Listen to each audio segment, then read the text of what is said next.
Joining us now to discuss is Andy Ngo. He is a New York Times bestselling author and journalist, and he serves as senior editor for the Post Millennial. Andy, thanks for being here. My pleasure.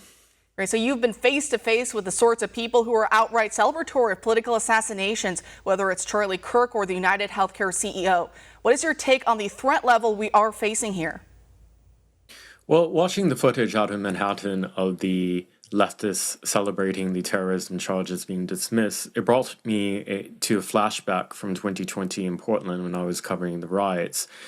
In August of 2020, there was a Antifa gunman, and that's how he described himself in his manifesto, assassinated a Trump supporter in downtown Portland, my home city.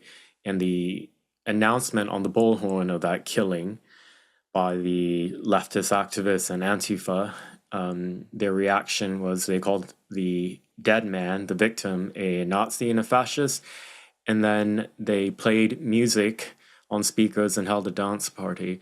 I think, or I would hope, that the last several days has been eye-opening for the public, because I've been trying to warn for many years that we are seeing a mainstreaming of not just political violence on the left, but the ultimate form of political violence, which is assassinations and murders.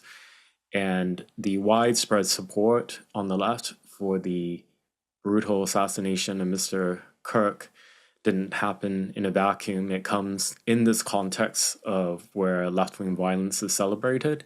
And we can see that from the reactions online, obviously, and also what's happening now is some of the murals in memory of Mr. Kirk have been vandalized with trans colors, Antifa propaganda, and in Pensacola, Florida, yesterday, the mural there was vandalized with one of the statements that was written on the rifle cartridge that was used in the assassination. Now, given all that, you've done a lot of legwork on investigating the alleged shooter that is currently in custody and also his transgender romantic partner, who is also his roommate. So I know authorities released some transcripts of some of their messages back and forth around the time of the killing. So what have you been able to unearth about the pair of them? What perhaps was the mindset? What was the milieu, as we're talking about Discord and some of the left-wing banner that we see online? But what are you finding out about them?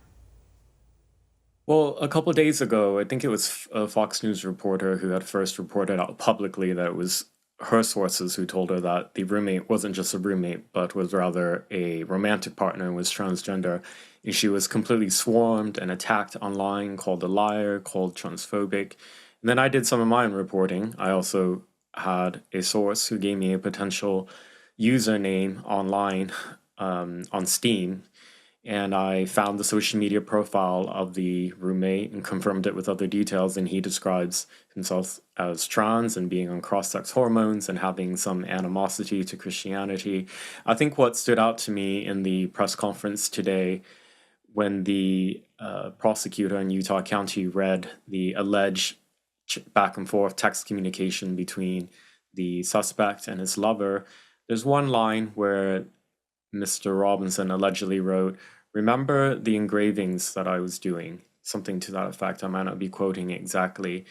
But that seems to suggest to me that this roommate was aware that his partner was doing something with rifle cartridges.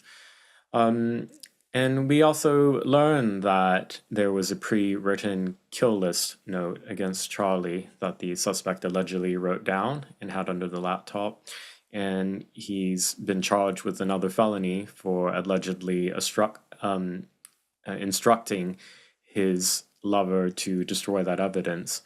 And sort of reading between the lines of the Fox News interview that FBI Director Kash Patel did yesterday, he seems to suggest that that note was destroyed by the partner, although that hasn't been officially confirmed.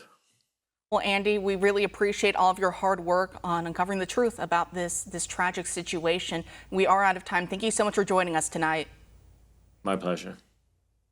For all our viewers asking where One America News is heading in the future, we would like to introduce you to OAN Live.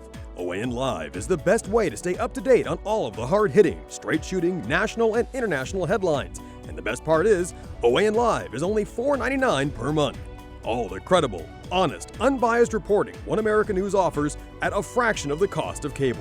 Just go to OANN.com to easily sign up for OAN Live and stay informed.